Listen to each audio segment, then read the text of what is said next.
मित्रांनो, आज आलो होतो आपण टाकुर्ली ईस्टमध्ये. स्टेशनपासून 7 मिनिटाच्या वॉकेबल डिस्टन्सवर प्रॉपर्टी घेऊन आलोय आणि आपल्या प्रोजेक्टपासून 5 मिनिटं गाडा सर्कल आहे. मित्रांनो, चला तर आपण 2 BHK फ्लॅट बघूया.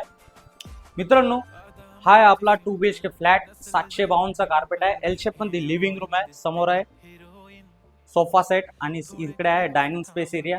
आपण पाहता मित्रांनो, किचन ड्युअल प्लॅटफॉर्म किचन आहे. फुल टाइल्स वॉल दिलाय आणि हा आहे आपला कॉमन वॉशरूम. राईट साइडला आपण स्पेशियस असा बेडरूम पाहू शकता. चला आपण मास्टर बेडरूम पाहूयात. हा आहे आपला मास्टर बेडरूमचा वॉशरूम आणि हा आहे आपला मास्टर बेडरूम. स्पेशियस असा आहे. मित्रांनो, आपण पाहताय 2 BHK फ्लॅट. 2 BHK फ्लॅटचा कार्पेट आहे 752. प्राइस आहे 77 lakhs प्लस टॅक्सेस. मित्रांनो, प्रोजेक्टला जर व्हिजिट करायचे असेल तर दिलेल्या नंबरवर कॉल करा.